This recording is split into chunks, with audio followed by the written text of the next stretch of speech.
เป็นข้าวกินข้าวกินซีนแห้งกับแจ่วน้ำมันส้มบ่ได้นะแจ่วน้ำมันส้มแล้วบ่เห็นกินบ่ได้ครับเป็นนางโมยำได้ว่านางหมูนี่ให้บ่เบื่อนี่น้อยๆแล้วแบ่งกันยังหลายคนอยู่นี่แบ่งให้บ่เดือนมีห่อส้มน้ำซองห่อแล้วก็ซีนแห้งให้ก็ได้กินให้ก็ได้กินครั้งแรกของปีป่ะครั้งแรกของปีป่ะแม่โอ้ซีนหมูมาฝากกับห่อส้มกระดูกสบายดีไปปลาก็บ่ได้ยังไปรอบก่อนบ่ได้ยังเลยเนาะบัดเฮาบ่ได้มานะมานค่อยเลยจัดนี่ห่วยใหญ่บ่ประมาณซ้ำนั้นมื้อนั้นแหละซ้ำเลนาได้มื้อนั้นแหละเกือบ100 โลเกือบ100 90ปลาย2 โตได้ตัวยิงนะแต่ว่าตัวนึงบ่ได้ไปนำเลยพอฝนตกเมื่อวานนี้เบิดมือเลยตากซีนก็บ่แห้งไปทำได้ไหมให้เพิ่นนางกินเมาเอาไปให้พี่น้องเพิ่นไปใช้ทุกอย่างแต่ละทงเลยจ้ะให้เบิดทุกคนเลยนี่เพื่อนเอื้อยก็ให้แล้วเพื่อนบ่พางก็ให้แล้วก็เพื่อน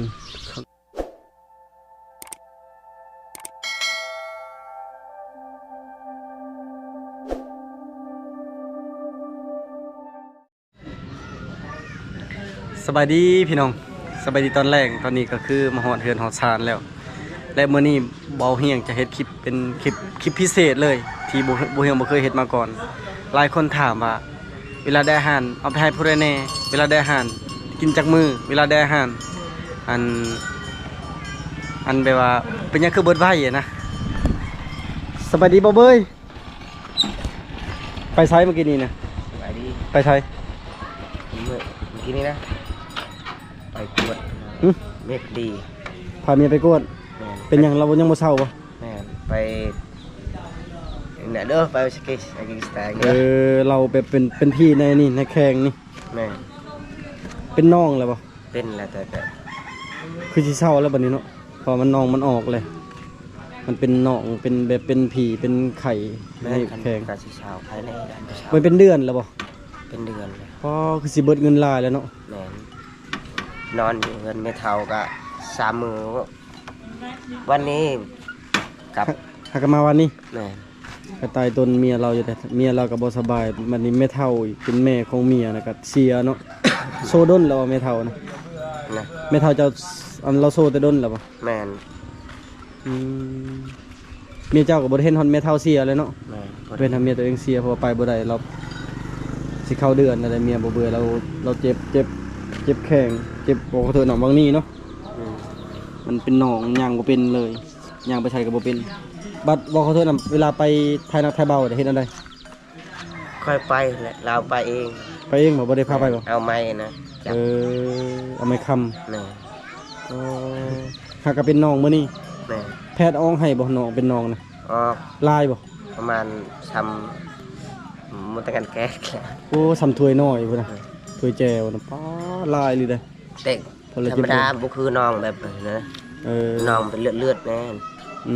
ก็เป็นนั่นแหละน้องมันนำคุณสื่อมันก็บ่แม่นน้องเลย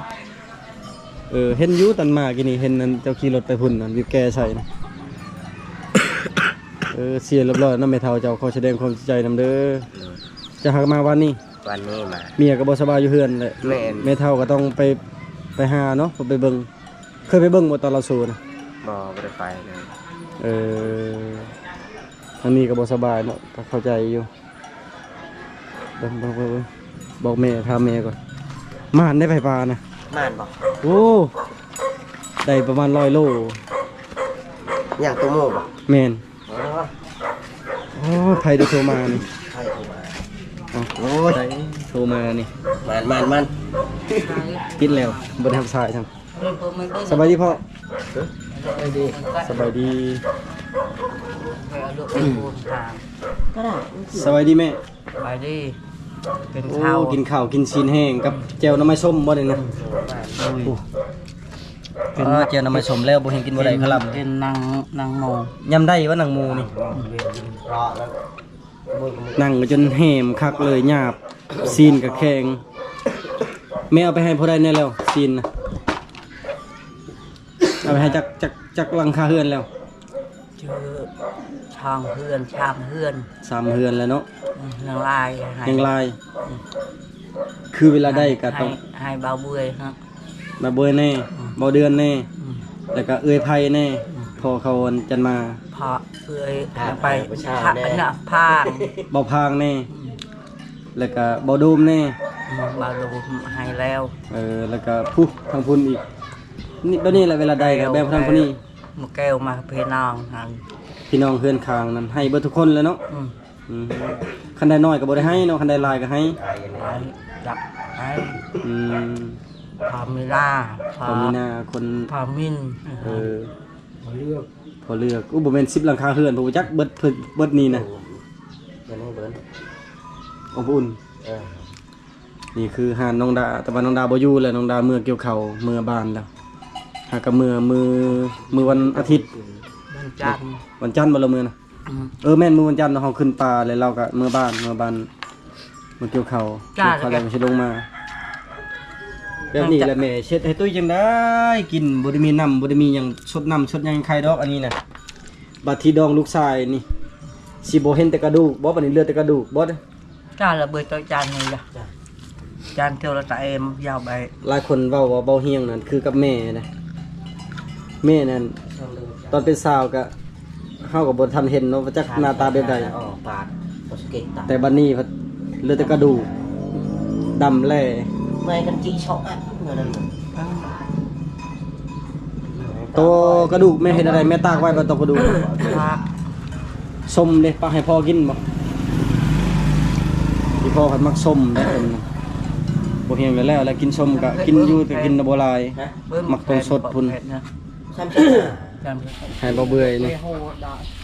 า น้อยๆและแบ่งกันยังหลายคนอยู่อันนี้แบ่งให้บ่เดือนมีห่อส้มนำ2ห่อแล้วก็ชิ้นแห้ง ให้ก็ได้กินให้ก็ได้กิน แข่งแรกของปีบ่ ฮะ แข่งแรกของปีบ่ แม่ ยังมีหลายคนอยู่เด้อพี่น้อง ใจเบาเฮียงเลย บ่เป็นหยังแบ่งกันพี่น้องอันนี้ก็สิไปให้บ่เดือนห่อส้มกับซีนกับกระดูก ก็ช่วย มันมีหลายคนนะเขาก็ต้องให้คนนั้นคนนี้นะให้เบิดทุกคนนะคือแบบเพื่อนไก่นะเวลาเพิ่นได้คือบ่เฮงบ่อยู่อันนี้นั่นอันนี้คือบ่เฮงกับบ่อยู่นะทีมงานนั้นทีมงานนายผ่านผู้อยู่ผู้บนเห็นแหวนะเห็นไปขี่รถก็เลยแนมเพิ่นบ่แนมนำอันนั้นคือแบบมันบ่เฮงนี่บ่ค่อยอยู่บ้านน่ะส่วนหลายไปหันไปนี่ไปใต้ไปเหนือนะบ่ค่อยได้อยู่บ้านและกลับมาบ้านก็ต้องถามแม่ถามพ่อว่าคือแต่ละเทื่อนี่เวลาพ่อแม่อยู่เฮือนน่ะมีผู้ใดแน่เคยแบ่งนั่นแบ่งนี้ให้แล้วพ่อเพิ่นก็เล่าว่าผู้นี้เคยแบบมีซานมีหน่อไม้มีหอยมีหยังมีศีลมีหยังก็มาแบ่งกันให้ก็เลยอันให้แม่เพิ่นให้ตามนั้นแหละตามคนที่เคยให้ก็จะเอิ้นแบบศีลไปปลามาพี่น้องบ่ฮู้ว่าทางบ้านอื่นเขาเฮ็ดจังไดแต่บ้านเฮาก็แบบนี้แหละ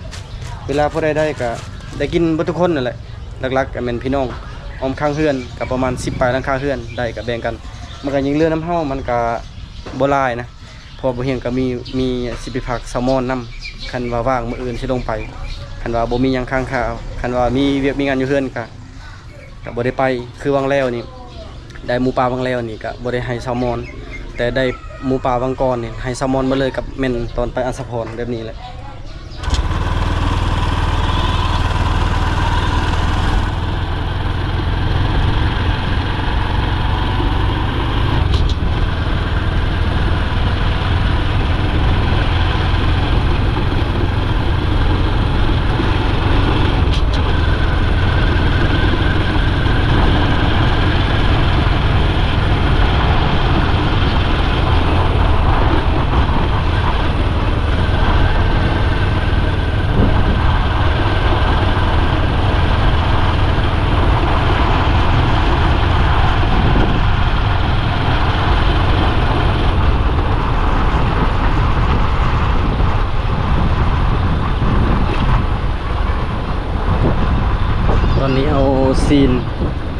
ตอนนี้เอาซีนมาให้เบาเดือน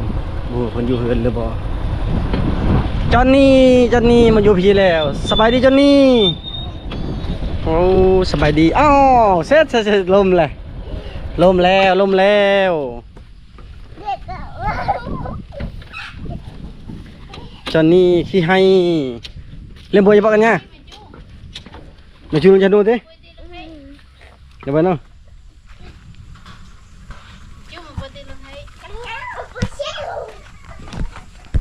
เลือดปลาหน่อย ตอนนี้มาอยู่เฮือนป่าเฮือนลุงเลยอยู่เฮือนเฮือนเอื้อย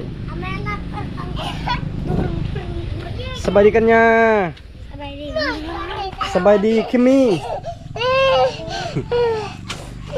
พิมพ์ไปใช้บ่เป็นพิมพ์ปะ พิมพ์บ่อยู่เฮือน เอาซีนหมูมาฝากกับห่อส้มกระดูก สบายดี สบายดีบ่เดือนเพิ่น ใจ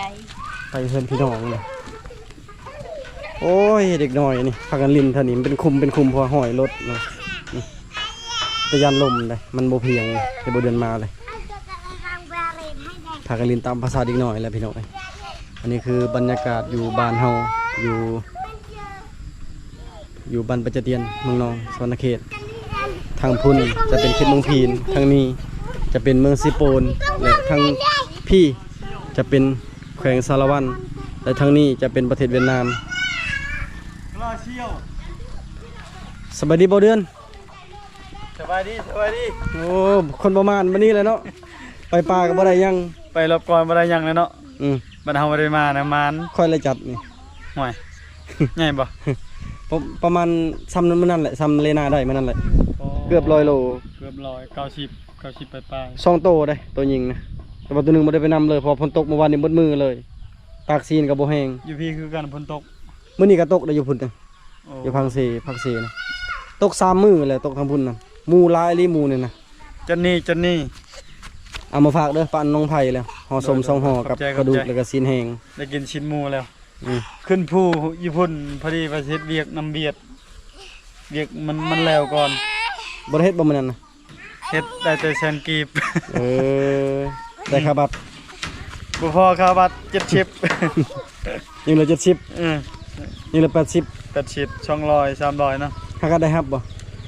ถ้าก็ได้ครับนั่นแหละนี่เขาเวียกมันแล้วก่อน เออเนาะย่าแล้วบ่ไปป่าก็ได้กินชิ้นหมูบ่ได้ขึ้นภูก็ได้กินชิ้นหมู บ่ได้ลงทุนนี่ยังก็ได้กินโอ้ คน พอ หลาย แล้ว หลายลีอยู่นั่นคนเฮ็ดเวียกอยู่นั่น เออ สบาย โอ้ เลย มื้อหน้าก็เป็นตาไปได้เท่านั้นบ่ไหวแต่ตอนขึ้นภูแหละมื้อเช้านี่เขาเห็น3 โตเห็นกลางเว้นเลย โอ้ ซ้ำนี่ซ้ำแข้งนี่แหละมัน อย่า ตัว ใส่ ลู ลู ก ก มั มัน น แม่นบ่ฮู้ว่าแม่มันหรือบ่มันตีงอยู่เทึงนั่น โอ้โหเจะนี่สบายดีเจะนี่บ่ไปบ่สิปูนมือมาเจะนี่ ไปกลับจนนี้ไป ครับเจะนี่แดมน้ำเจะนี่ กลับหาเฮ็ดอยู่เขากินกับพี่น้องเพราะบ่มีพายุเฮือนมีแต่อัน น้อยๆนี่ อยู่ในเฮือนนี่มีแต่อีพ่อแม่แล้วก็จนนี่คันบ่เฮียงมาบัดนี้ก็4 คนเพราะน้องดาก็บ่อยู่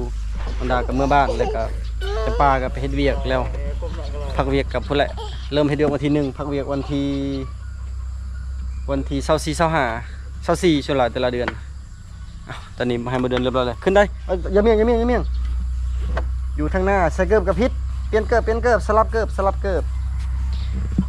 โอ้ยบักลูกลาเอ้ยใส่เกิบกับบ่เป็นตึ๊บโอเคเอ้าเจ้านี่ขับรถแล้วบ่นี่ลุงซ้อนแล้วบ่นี่ เจ้าขับเด้อลุงซ้อนเด้อ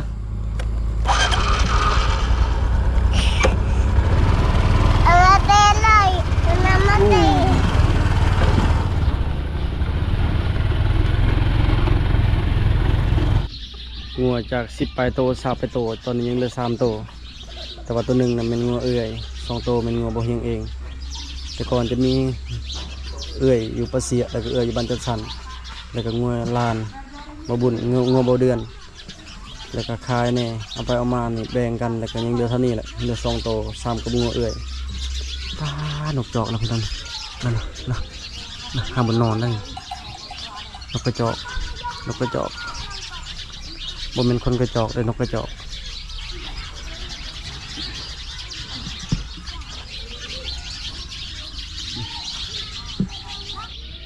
แม่บ่เฮียงนั้นเลี้ยงเบิดทุกอย่างเลยมีไก่นะมีเป็ดถั่วเป็ดเพิ่น2-3 แม่เขารักเลยแม่หนึ่งแล้วก็หมูแต่ว่าหมูน่ะเสียแล้วหมูเพิ่นเสียเรียบร้อยแล้วก็มีแบ่มีงัวมีควายครบทุกอย่างเลยนะห้ามกับบ่ไหวได้เพิ่นแบบว่าเพิ่นเคยไก่เพิ่นเบิดเลยนะเพิ่นก็เตรียมแบบว่าเลี้ยงไว้เพื่อตอนแขกคนอะไรยามบ่มีอาหาร พอเฮาไปหาซื้อก็บ่มีหม้องขายอาศัยเป็ดไก่นั่นแหละยามแขกคนมาเยี่ยมมายามนี่เพิ่นก็เลี้ยง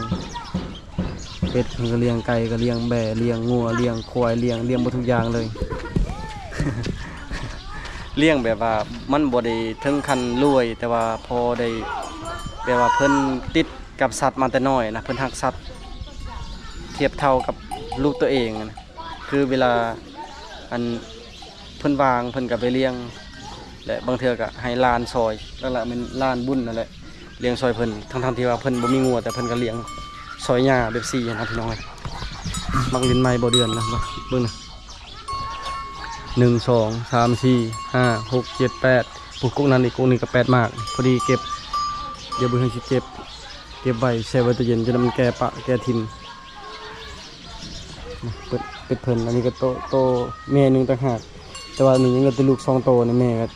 เขารักกว่าเด็กน้อยชลายกลางคืนแหละขี่รถขี่หยังแม่บ่ได้ไว้ข้างบนคอแล้วเขารักไปทางได้แม่ ให้เพนางกินเมา เอาไปให้พี่น้องเพิ่นไปใช้ทุกอย่างแต่ละทงเลยก็ให้เบ่ทุกคนแหละนี่เพิ่นเอื้อยก็ให้แล้วเพิ่นบ่พางก็ให้แล้วแล้วก็เพิ่นนี่ให้แล้วเพิ่นหลังนั้นเพิ่นหลังนั้นแล้วก็ผู้ทางหลังเพิ่นอีกเพิ่นแบบนี้แหละพี่น้องอยู่บ้านเฮานะแต่ แบบนี้นะบ่แท้นี่หาเบิ่งได้ยากเพราะว่าอันคือช่วยไหลกลับมาแต่ป่าแล้วบ่เห็นก็บ่ได้จับกองเลยนะมันแบบเมื่อยกับ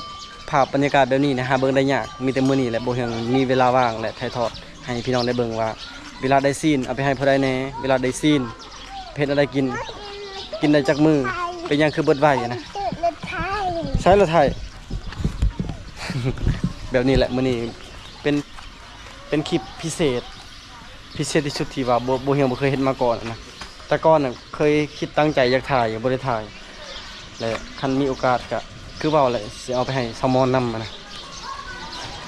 แนวแซ่บก็ให้เพิ่นกินน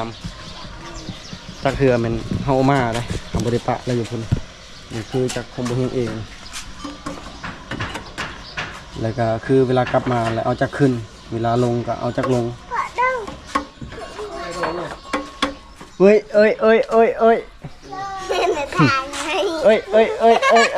เด็กน้อยเย้เอาอย่านี่เ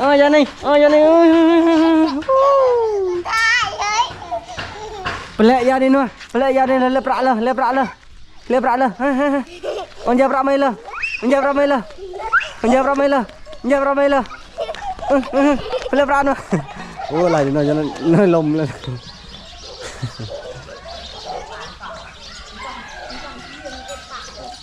เปลปะนัวฮะเขาเป็นเด็กหน่อยกลับมาเมื่อกี้พี่ฝนตกอีเดียพี่น้อยตกแห้งอะไรบางนี้นะคำเสพังนั้นนะตกแห้งแต่ว่าอยู่บ้านไม่ได้ตกจากเม็ดเลย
ะปาดไว้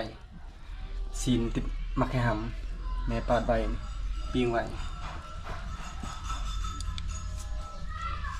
เพิ่นก็ห้อยซีนไว้น้ำมันห้อยซาลีแบบนี้เลยเฮือนครัวนะ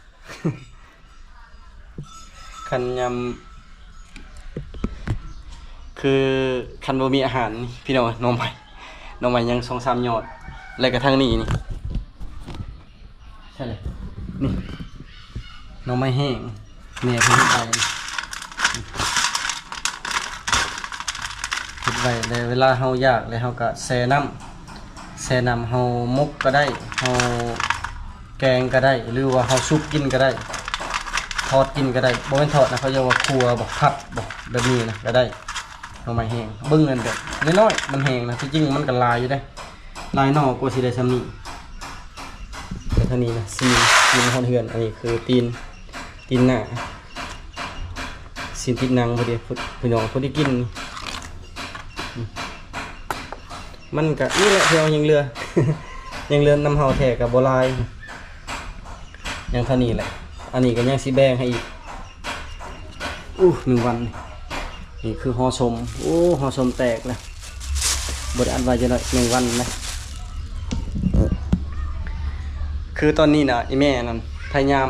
เลาะให้อ้าวนำพ่อนะมี3พี่น้องแต่คนนึงน่ะอยู่นำบ้านเมียอยู่บ้านนี้มีแต่พ่อกับอ้าวและแม่ก็ไปแบ่งให้อ้าวแน่แล้วก็ญาติพี่น้องของพ่อเบิดฉลาดอยู่ในบ้านนี้นั่นพี่น้องของแม่น่ะมีแต่แม่บ่เบื่อก็หันละเป็นพี่น้องของพ่อเบิดแล้วเวลาใดก็คือเอาไปให้เพิ่นแล้วเพิ่นได้ก็เพิ่นเอามาให้เฮาคือฉลาดบ่เฮียงไปหันไปนี่แหละบ่เฮียงก็บ่ฮู้ว่าผู้ใดน่ะเคยให้แม่ก็มีแต่ปะอยู่เฮือนแล้วให้แม่จัดการเองแม่ไปให้เพิ่นนี้แล้วแต่แม่นะและอันใดที่ว่าบ่เฮียงก็ถามอีกว่าแม่เอาไปให้เพิ่นนั้นแล้วบ่เอาไปให้เพิ่นนี้แล้วบ่คันว่าแม่ยังอันจะไปให้ตื่มอีกแบบนี้พี่น้องเอ้ย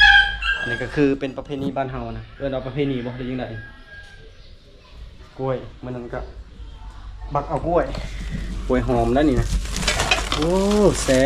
บนี่นะของมัก ของมักบ่เห็นกันมาเมื่อนั้นก็จัดการอันบักเอากล้วยข้างห้องน้ำนี่2 เครือก็มาบ่มไว้แบบนี้แหละพี่น้องเอ้ยตะบิดอีพอว่าสิเอาแต่บ่ให้เอาเพราะว่าเพิ่นยอบ่แพ้นะเวลายอบ่แพ้มันตกแล้วคือมันซ้ำเฮากินบ่แซ่บเวลาเฮาบักแหละมันบ่ให้มันถึงดินนะมันบ่ให้ตกใส่ดินแหละมันคือมันแซ่บมันหอมนี่ก็จะเอิ้นว่ากล้วยหอมกล้วยหวานบ่แม่นกล้วยน้ำว้าแต่บ่แม่น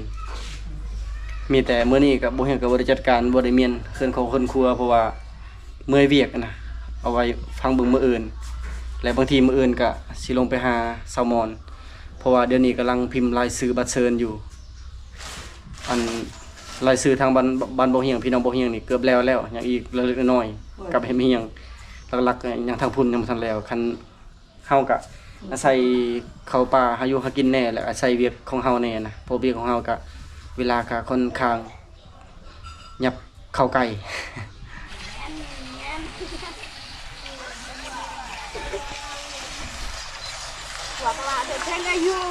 เล่นเมื่อทำไมไม่โดนหัวมึงยังเล่น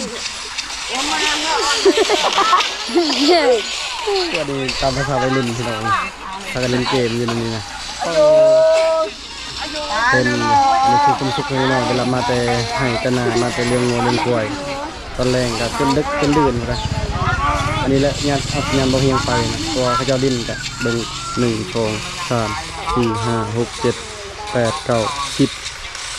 11 12 13 14 หน่วย14 หน่วยพุ่นน่ะ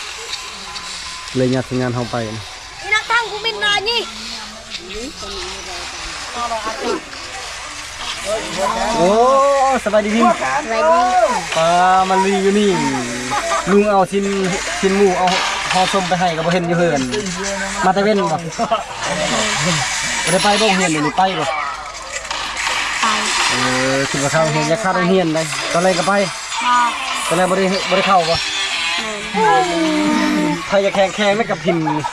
หากเห็นหน้าเห็นหนวดพี่น้องเอ้ยเพิ่นเล่นเกมทางนี้นะป๊าบปุ๊บไปนู่นปุ๊บป๊าบสิไปหน่วยเฉพาะดอกสัญญาณที่บ่แห้ง แม่นนี่บ่จะกกเจ้าเหล่าพาเขาลิน Đêm Đâu sao tôi đi tay โอ้ hả ตาย Ai đêm Chú cứ lo Ai sao hông là cái đâmบ้านอื่นมีคือกันบ่พี่น้องเอ้ยมีหลายแบบหลายมุมอยู่เลยทางนี้ก็พากันดินเกม อันนี้คือตามสไตล์คนอีกหน่อยนะบ่ว่าอยู่ไสเดี๋ยวนี้เขาก็ไปตามยุคตามสมัยนั่นแหละตอนเช้าเขาไปโรงเรียนตอนแรงก็มาลิ้นเกมอยู่พี่จนดึกจนเดิน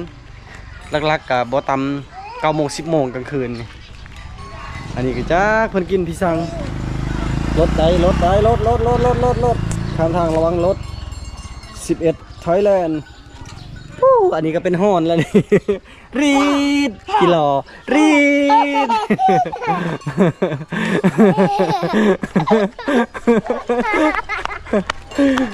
ยำเพิ่นบ่ให้นะยำให้ไปแต่สั่งขนาดนี่คือภาพบรรยากาศบ้านเฮานะคือบ่เฮียงถ่ายภาพมุมสูงให้เบิ่งนะเล็กๆน้อยๆแล้วก็เห็นบ่กระเจ้าพากันกระเจ้าห้าเฮาบ่ตามหัวนะติดต่อกันไปตายจังหัวเลยพี่น้องเอ้ยคือบ่เฮียงก็เห็นหลายๆบ่อนทางนี้นี่แบบว่า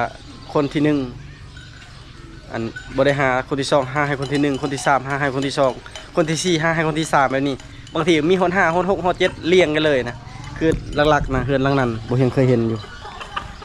อันนี้คือทางพุ่นกำลังอยู่เป็นแถวอยู่กำลังหาอยู่อีแม่ยังบ่แล้วเด้เอาไปให้แบบว่าจนครบทุกคนพุ่นแหละคือเฮือนอ้ายที่จริงอันคืออ้ายเคยเราก็ให้แล้วแต่ว่าอันนั้นเป็นส่วนของอ้ายเคยส่วนของเฮาก็ให้คือเก่าบ่ฮู้ว่าทางอื่นให้จะเฮ็ดแบบนี้คือกันบ่หรือว่าขายเวลาได้แต่บ่เฮียงนี้ได้ปลาได้หยังก็บ่เคยได้ขายได้คันมีก็คือฉลาดมาปะตู้เย็นไว้ให้พ่อแม่เพิ่นบ่ได้ไปทางใดเลยเพิ่นกินค่อยประหยัดกินและคันใดแบบพอให้คนอื่นนำก็แบ่งให้คนอื่นนำแบบนี้อันนี้ก็เป็นประเพณีบ้านเฮาเป็นประเพณีแบบว่าเคยแบบว่าปู่ย่าเพิ่นเคยแบบนี้แล้วก็พ่อแม่เพิ่นเคยแบบนี้เฮาก็รุ่นลูกรุ่นหลานก็เฮ็ดต่อไปนะรักษาไว้มูลเสือแบบว่ายังฮักแพง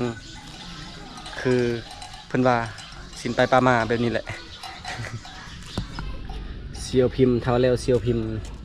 เกิดปีเดียวกันกับพิมพ์10 ปีแล้วได้นี่เห็นแล้วบ่เอาหอมแก้มน้ำบ่หาบบักเท่าบ่เฮียงเท่าแล้วขี้ข้านเอ้าเห็นหน้าตัวเองงามบ่รอบ่ฮะเรื่องดีนะสุดยอดพี่น้อยเป็นแต่ยักเลี้ยงลายโตกับบ่ได้สิได้เข้าแบบนี้นะฮู้ความคือหยังแต่ก่อนเนี่ยโอ้ไปให้ไปนาจนบ่จักขุดบ่จักกระแตกระจรก็ฮอกเห็นเลยไล่เลยเข้าหูเข้าโกนจนได้ขุดบ่ขุดกับบ่ปะบ่ยอมมือแต่เดี๋ยวนี้เพิ่นเฒ่าแล้วเพิ่นบ่อยากไปเลยไปป่าคือกันไล่สัตว์บ่เก่งแล้วแต่ว่าแขวยังครบยอมรับว่าทนเลยอันเป็นมาตัวแรกของเฮือนแหละที่ว่าเลี้ยงได้ฮอด10 ปีสิฮอด10 ปลาย11 ปีเลยนะเป็นอายบ่พิมพ์น้อยนึงแต่ว่าเกิดปีเดียวกันพิมพ์กับบ่ฮู้ไปทางใดไปเฮือนบ่เห็นเดี๋ยวนี้ก็บ่ค่อยมาทางพีนะอ๋อพี่น้องเอ้ยอันนี้ก็เป็น EP พิเศษหรือว่าเป็นคลิปพิเศษที่บ่เฮียงถ่ายทอดให้ FC ทุกคนให้พ่อแม่พี่น้องทุกท่านรับชมว่าประเพณีบ้านเฮาเป็นแบบใดยังนับถือแบบเก่าหรือแบบใหม่นะก็คือแบบนี้แหละพี่น้องเอ้ยสำหรับพี่นี่ก็บ่มีหยังหลายคนอื่นก็ขอขอบใจพ่อแม่พี่น้องทุกคนที่เป็นกำลังใจให้เป็นกำลังแห่งใจให้บ่เฮียงถ้าไปติดตามในพี่นาเด้อพี่น้องเด้อบาย